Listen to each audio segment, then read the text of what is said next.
Idol, sa ating sa mga taksyon, si Melba Bahada and si, ito po yung lola. At si Akira, 7 years old, ito yung apo.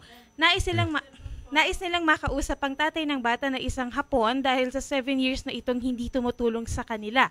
Okay, Para sige. po sa pangangailangan ng bata. Nasaan yung Hapon? Si Hapon ngayon ang inireklamo. Dati si Hapon nagreklamo. Yes. Ayan na, Idol. Nasa line 1 na po. Arigato gozaimasu. Mr. Suraida, you know how to speak Tagalog daw? Hindi, English. Tagalog konti, sir. Tagalog konti? Okay, very good. Sir, andito po si Lola Melba Bahada. Kilala mo siya? Oo, nakilala na nanay sa dati partner ko. Oh, bakit di ka na nagbibigay suporta sa iyong anak? Hindi na support. Ako dati nakasama na, tapos naaway sila, hakim. Ako sinasabi, dala sa hospital, hindi na da. Tapos minong text na kapatid siya, kung punta ko sa sila, baril kita. Tapos ako hindi na pwede punta. Tapos sila hindi nasabi, patay na anak siya. Nasabi na kaibigan ko na kabila na bakay, napatay na siya. Sino patay na, sir? Sino patay na? Napatay na partner ko. Ako hindi alam, napatay siya. Sir, okay, sir, ako gusto kunin ako anak. Ito na sa 2012 o 13 napatay, di ba? Hindi, yung anak mo ba, sinusuportahan mo si Akira? Sa DSWD, paano pwede kunin ako anak? Hindi, sir. Yung anak mo, sinusuportahan mo ba? Hindi. Ako gusto kunin. Bakit? Ako hindi na pwede suporta. Wala na income ako. Wala ka income? Blocker sa sasakyan benta na kotse, meron porsyento ako. Minsan benta, one benta isa o dalawa o walang benta. Minsan meron income 5,000 only, 1 month. So ikaw pala sir, salesman or buy and sell? Buy and sell na... sir, pwede usap na sa first konsehal dito sa Manuyot, bakit mas klaro siya, bakit siya alam na ko istorya dito. Hindi ko maintindihan. Pero ako, gusto ako, para ako walang pera na money na every month income. Gusto ako dito, bakit meron dalawang kapatid, meron dalawang babae na 3 years old, tapos 2 years old. Pwede siya kasama dito ako. Sandali, sir. Gusto ko sabi. Doon po sa Dumaguete. Ngayon, matagal ko na po siya hinanap. Ang ginawa ko po, naghiram ako ng cellphone para hanapin ko siya. Nakita ko po yung profile niya. Nandoon, marami pong profile. Nakita ko maraming sasakyan. Ngayon, sinabi niya na kukunin yung bata, tapos wala siyang trabaho. Ngayon, pag-aaralin niya to. Paano pag-aaral? Wala naman daw siyang trabaho, tapos wala siyang pera. Pero maraming sasakyan ka nakita. Ito po, Pwede makita? Ebidensya po ito. Tingnan mo na picture ata namin. May nakita kong hawak ko picture si ma'am. Kaya hindi siya pwede magsisinungaling po eh. Ay, hindi. Ha? Oh, picture ko ito. Ba't nandito yung picture ng tatay ko? Picture ni Ninya, picture ni Tol Erwin, picture ni Jocelyn. Okay. Bawal yan. Tingnan mo na. Hindi, bawal to. Hindi ko pwedeng pakita to. Hindi po. Pinadala lang po sa akin. Okay. Thank you, Mami. Thank you, Mama. Ito, picture pwedeng pakita. Okay. Ang dami. Hey! Sergio, mushi-mushi.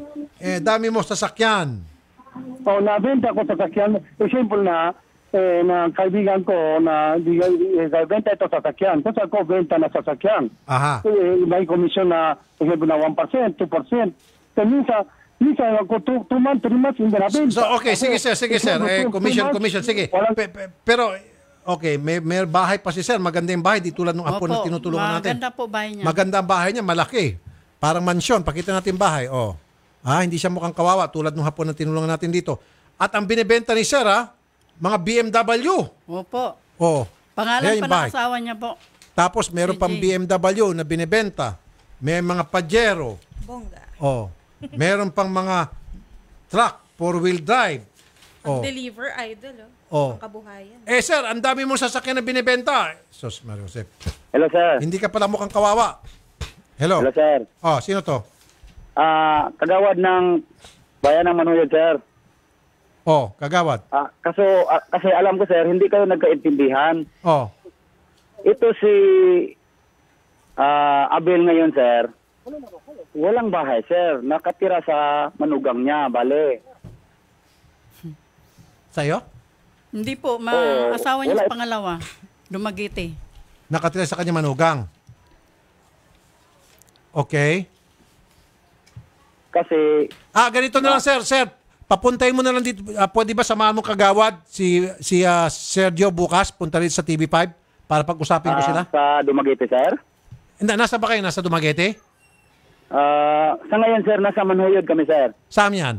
Dumaguete Sa po sa bayan namin, 60 kilometers going north from Dumaguete, sir. Oh. Paano yan, sir? Malayo-layo pala. Kailangan Oo. masuportahan tong bata dito, ay anak niya. Oo, kasi dati, sir, gusto niyang kunin yung anak niya kasi mahirap daw. Hindi ibigay ng lola. Sinabi niya sa akin dati. Kasal ba yung Hindi anak mo? po. Well, hindi niya makukuha to. Hindi sila Oo. kasal eh. Talaga mapupunta sa nanay, sa lola. Sabi niya, sir, sinabi daw sa lola, mayaman daw siya. Pero walang pera to, sir. Minsan ako lang yung magbigay pera sa kanya kasi minsan walang kain to. Mahirap to dito. Nagbibinta lang Huwag ng niya unit. sabihin na walang kasi- kain. Maraming pera yan. Namimigay ng pera sa tao. Ang kawawa yung anak ko. Kaya namatay. Pinabayaan niya. Sabihin mo sa kanya. Alam niyo yung ginagawa niya sa akin? Pinagduduro-duro niya ako sa Uli Family, Bagong Bayan Taguig. Tanungin mo siya kung anong pinagagawa niya sa akin. Oo, Maraming kasi kung witness sa ngayon lang natin sa Taguig. pinag-usapan yung sitwasyon niya ngayon, sa tingin ko mahirap talaga. Walang pera talaga. Baka sir, kainuman mo lang to si hapon. Kunyari ka lang. Kunyari lang kayo. Kaibigan ko talaga, sir. Kasama ko siya araw-araw kasi kapitbahay kami dito. Anong ininom nyo araw-araw pag sa ano nyo? Bakanting oras. Ano po mga Royal ininom lang, nyo? sir. Royal lang kasi hindi uminom ng wine ito, sir. Kahit beer, hindi uminom. Ano na lang po? Anong ininom nyo yung dalawa? Royal lang, Royal. Royal, ano yan? Royal to orange Soft lang. drinks po. Ha? Soft drinks. Hindi uminom ng vino ito, sir. Ano lang? Royal lang, Royal to orange. Aha, okay. Kahit coke, hindi ito uminom. Royal. Sige. Wala tayong time? Opo. Off Kung sabihin nilang mayroong pera, sir, sa ngayon, po wala. Cut off air. May ibang may-ari ng Okay. programa. Up next na po si Nanay Christopher Min sa programang Christopher Min. Ito ako po si Shari Raman. Magandang Rafi hapon Tulfo, mabait mga Pilipino. Ikaw ang